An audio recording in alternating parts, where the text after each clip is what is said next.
नमस्कार दोस्तों। आज की कहानी है भाभी।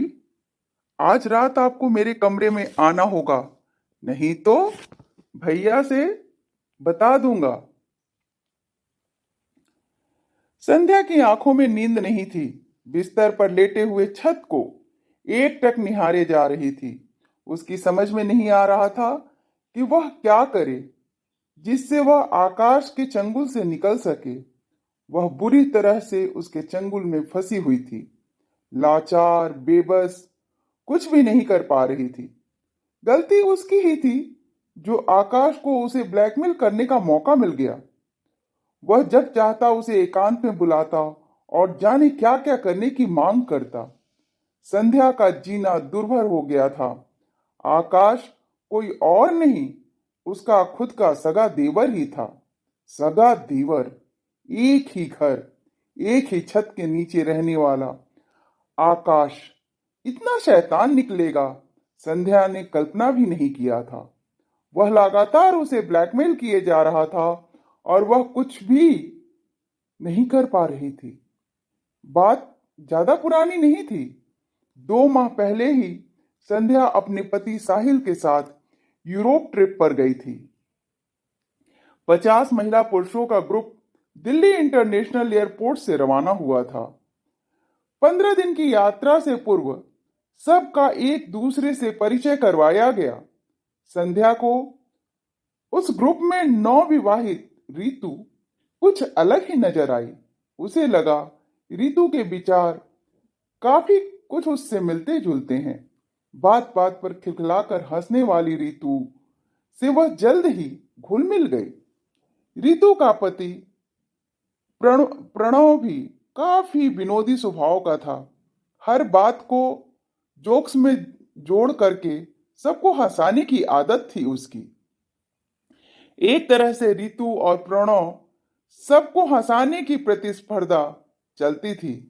संध्या इस नवनिर्वाचित जोड़े से, नवविवाहित जोड़े से बहुत ही खासी प्रभावित हो गई थी। संध्या और उसके पति साहिल के बीच वैसे तो सब कुछ सामान्य था, लेकिन जब भी वह रितु और प्रणव की जोड़ी को देखती, आहीं भर कर रह जाती। प्रणव के विपरीत साहिल गंभीर स्वभाव का इंसान था, जबकि संध्या साहिल से अलग खुले विचारों वाली थी। यूरोप यात्रा के दौरान ही संध्या रितु और प्रणव को इतना घुल मिल गए कि विभिन्न पर्यटन स्थलों में घूम आने के बाद भी होटल के रूम में खूब बातें करते, हंसी मजाक होता।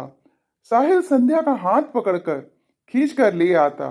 वह कहता, चलो संध्या, बहुत देर हो गई है, इन्हें भी आराम करने दो, हम भी सो लेते हैं। ग्रुप लीडर ने सुबह ही जल्दी उठने को बोला है। मगर संध्या को कहाँ चैन मिलता।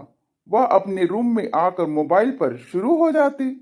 व्हाट्सएप पर शुरू हो जाता रितु के जोक्स, कमेंट्स भेजने का सिलसिला। रितु ने संध्या के रितु ने संध्या के फेसबुक पर फ्रेंड रिक्वेस्ट भेज डाली। संध्या ने तुरंत ही स्वीकार कर ली। दिन में जो फोटोग्राफी वे लोग करते, व्हाट्सएप पर एक दूसरे की फोटो शेयर करते और कमेंट्स करते। रात को रितु और संध्या के बीच व्हाट्सएप पे घंटों बातें चलती, जोक्स शुरू हो जाते, समाज परिवार की बातें होती। धीरे धीरे यह सिलसिला व्यक्तिगत स्तर पर आ गया। एक दूसरे की पसंद, रुचि ले करके स्कूल, कॉलेज, पढ़ाई, बचपन के बीते हुए दिन साझा करने लगे। एक एक रात रितु ने व्हाट्सएप पर संध्या के सामने दिल खोलकर रख दिया। शादी से पहले की प्यार और शादी तक सब कुछ बता दिया। शादी से पहले रितु की लाइफ में प्रणव था। दोनों एक ही कॉलेज में पढ़ते थे। दोनों का परिवार अलग अलग धर्म और जाति का था। उनके प्यार में कुछ अड़चने आई। शादी को लेकर दोनों परिवारों में तकरार हुई, पर आखिर रितु और प्रणव ने सूझबूझ दिखाते हुए अपने अपने परिवार को मना लिया शादी के लिए। रितु और प्रणव की शादी हो गई। व्हाट्सएप पर रितु ने अपनी लव स्टोरी संध्या को शेयर की। संध्या ने इनकी लव स्टोरी पढ़कर उसके मन में हलचल हो गई। उसे अपना अतीत याद आने लगा। उसने उस रात अपने मन की बात रितु से शेयर कर ली। उसका अतीत है, लेकिन वह हिम्मत नहीं कर पा रही थी कि रितु क्या सोचेगी। वह उसके बारे में न जाने क्या धारणा बना ले। अजीब सी हलचल मन में चल रही थी संध्या के। अगली रात संध्या अपने आप को रोक नहीं पाई। रोज की तरह व्हाट्सएप पर बातों का सिलसिला चल निकला था। मौका देख संध्या ने लिख डाला, मेरा भी एक अतीत है रितु। मैं भी किसी से प्यार करती थी, पर वह प्यार मुझे हासिल न हो सका। रितु ने आश्चर्य वाला स्माइली भेजा और लिखा कि बताओ कौन था वह, क्या लव स्टोरी है तुम्हारी। फिर संध्या ने रितु को अपनी लव स्टोरी बताने का सिलसिला शुरू किया। मेरे कॉलेज में था, उसका नाम संजय था। हम दोनों एक दूसरे को बहुत प्यार करते थे। हर एक दो घंटे में मोबाइल पर हमारी बात नहीं होती तो लगता बहुत कुछ अधूरा है लाइफ में। दोनों ने खूब बातें होती और तकरार भी। दुनिया से बेखबर हम अपने प्यार की दुनिया में खोए रहते। हमारा प्यार सारी हदें पार कर गया। विश्वास था कि घर वाले हमारी शादी को राजी हो जाएंगे। इसी विश्वास को लेकर मैंने खुद को संजय को सौंप दिया। संध्या ने रितु को व्हाट्सएप पर आगे लिखा, उस दिन पापा ने मुझसे कहा, बेटी तुम्हारी पढ़ाई पूरी हो गई है। हम चाहते हैं कि अब अच्छा सा लड़का देखकर तुम्हारी शादी कर दें। मैं एकाएक पापा से कुछ बोल नहीं पाई। बस इतना ही बोली, पापा अभी मुझे शादी नहीं करनी। इस पर पापा ने कहा कि उम्र और क्या होगी, 25 साल की हो चुकी हो। जब मैंने कहा कि नहीं पापा, मुझे अभी नहीं करनी है शादी, वे हंसकर बोले, सच में अभी बच्ची हो। मैंने पापा की बात को गंभीरता से नहीं लिया, पर वे मेरी शादी को लेकर के काफी गंभीर थे। एक दिन पापा ने मुझे बताया कि एक अच्छे परिवार का लड़का है, तेरे लायक, किसी बड़ी कंपनी में सॉफ्टवेयर इंजीनियर है, 25 लाख का पैकेज है। वे अगले हफ्ते तुम्हें देखने आ रहे हैं। पापा की बात सुनकर मैं अवाक रह गई। मुझसे रहा नहीं गया। मैंने हिम्मत जुटाकर पापा से कहा, पापा मैं एक लड़के से प्यार करती हूं, आप उनसे बात कर लीजिए। पापा मेरी तरफ देखते रह गए। उन्हें विश्वास ही नहीं हुआ कि उनकी नजर में सीधी साधी लड़की इस हद तक आगे बढ़ गई। पापा ने पूछा, वह लड़का कौन है? मैंने संजय का नाम पता बता दिया। पापा का गुस्सा 7वें आसमान पर चढ़ गया। कभी उस परिवार में मैं अपनी लड़की का रिश्ता नहीं करूंगा। मैं अंदर तक हिल गई। मुझे लगा मेरे सपने रेत पे बने महल की तरह धराशाही हो जाएंगे। मैंने तो संजय को सब कुछ सौंप दिया है। धरती हिलती हुई नजर आने लगी उस दिन मुझे। पापा और सब लोग घर में 2-4 ही दिनों में ऐसा माहौल बनाया और मेरी और संजय की शादी नहीं हो पाई। अगले हफ्ते साहिल और उसके घर वाले मुझे देखने आए। मुझे पसंद कर लिया गया, रिश्ता पक्का हो गया। पापा ने सख्त हिदायत दी कि संजय का जिक्र भूल करके भी कभी किसी से न करूं। इस तरह मेरी शादी साहिल से हो गई। मैं अतीत को भूलकर अपना घर बसाने में लग गई। शादी को 2 साल हो चुके हैं। संध्या ने रितु को व्हाट्सएप पर अपने अतीत की बातें शेयर की और संजय का वह फोटो भेजा जो उसने संजय के फेसबुक अकाउंट से डाउनलोड किया था। अरे वाह मैडम, तुम तो बखूबी हैंडल कर लिया अपनी लाइफ को, रितु ने संध्या को कहानी सुनकर लिखा। इसी तरह हंसी मजाक और व्यक्तिगत बातें शेयर करते हुए यूरोप का ट्रिप पूरा हो गया। जब वे वापस घर पहुंचे तो संध्या और साहिल थक कर चूर हो गए थे। तब रात के 2 बज रहे थे। सुबह देर तक सोते रहे। सास ने दरवाजा खटखटाया कि संध्या, साहिल उठ जाओ, सुबह के 11 बज चुके हैं। नहाकर नाश्ता कर लो। संध्या हड़बड़ा कर उठी, फटाफट फ्रेश होकर तैयार हुई और किचन में आ गई। नाश्ता तैयार कर डाइनिंग टेबल पर लगाया। तब तक साहिल भी तैयार होकर आ चुका था। दोनों ने नाश्ता किया। तभी संध्या को ख्याल आया कि मोबाइल कहाँ है। उसने इधर उधर देखा पर उसे नहीं मिला। आखिर कहाँ गया मोबाइल? उसे ध्यान आ रहा था कि रात को जब वो आई थी तो डाइनिंग टेबल पर ही रख दिया था उसने भूल से। संध्या, मैं ऑफिस जा रहा हूँ। आज बॉस आ रहे हैं। 3 बजे उनके साथ मेरी मीटिंग है। साहिल घर से निकलते हुए उसे बोल रहा था। ठीक है।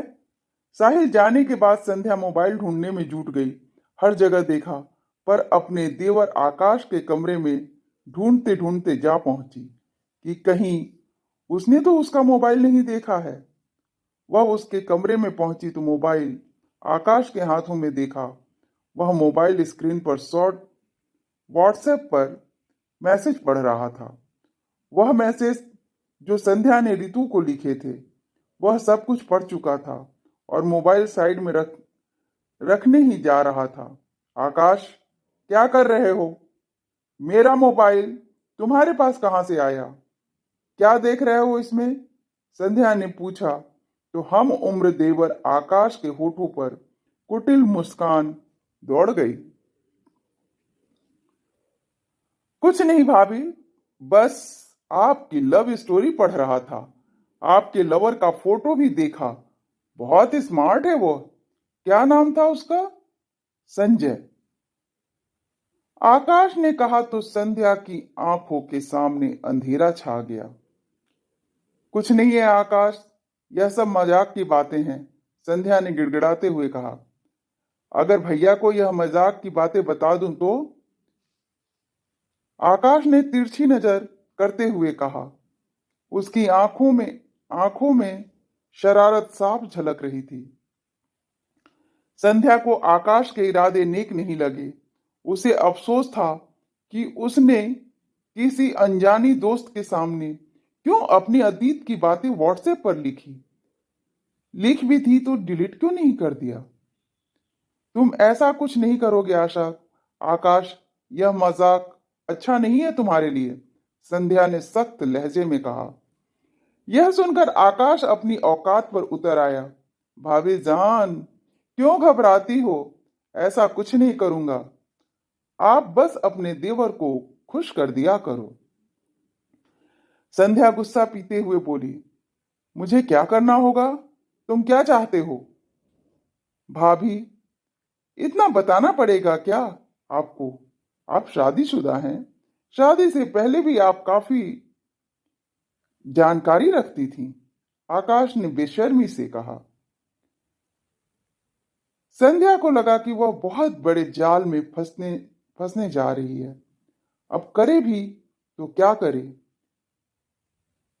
क्या सोच रही हो संध्या? आकाश अचानक भाभी से संध्या के संबोधन पे उतर आया। मुझे सोचने का वक्त दो आकाश, संध्या ने कहा।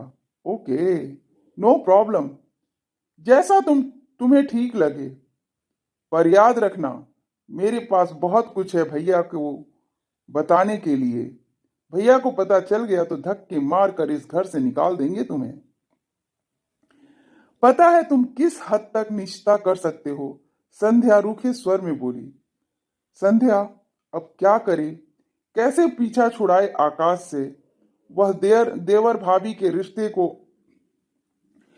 कलंकित करने पर उतारू था, पर जब भी मौका मिलता संध्या का रास्ता रोक कर खड़ा हो जाता और कहता, क्या सोचा तुमने? आकाश मोबाइल पर संध्या को ब्लैकमेल करने लगा। इतने दिन हो गए अभी तक आपने सोचा नहीं? क्यों तड़पा रही हो इस देवर को? संध्या पर आकाश लगातार दबाव बढ़ाते जा रहा था। उसका जीना दुर्भर हो गया था। इसी उधेड़ बुन में वह करवटें बदल रही थी। उसकी नींद उड़ चुकी थी। वह सुबह तक किसी निर्णय पर पहुंचना चाहती थी। उसके सामने दुविधा यह थी कि वह खुद को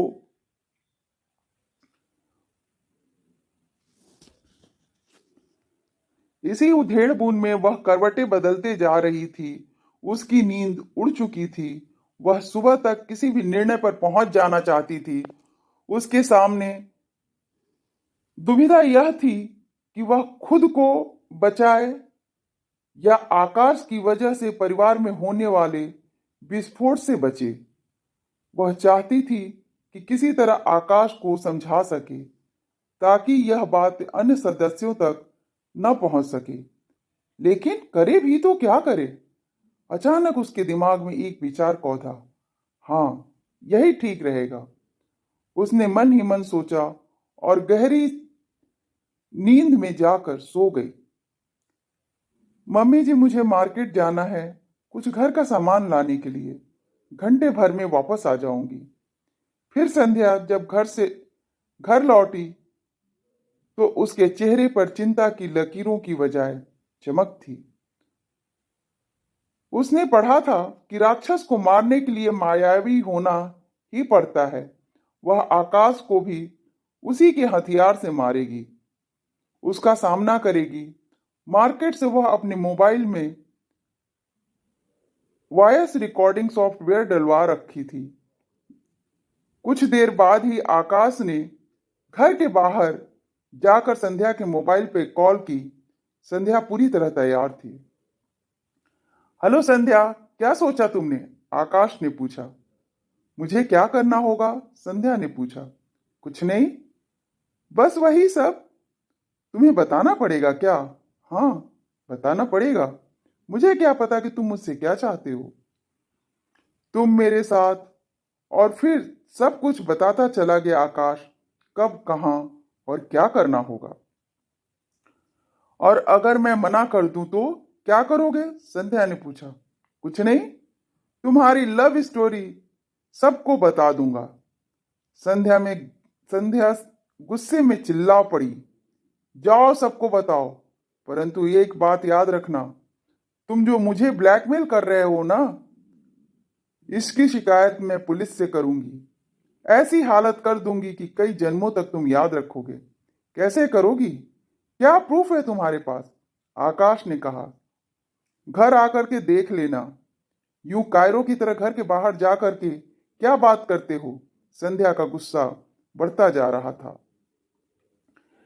शाम को आकाश घर आया।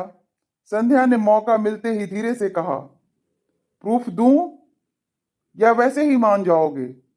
तुमने जो भी बातें की है वह सब मेरे मोबाइल में रिकॉर्ड है और इसकी सीडी अपने लॉकर में रख दी हूं।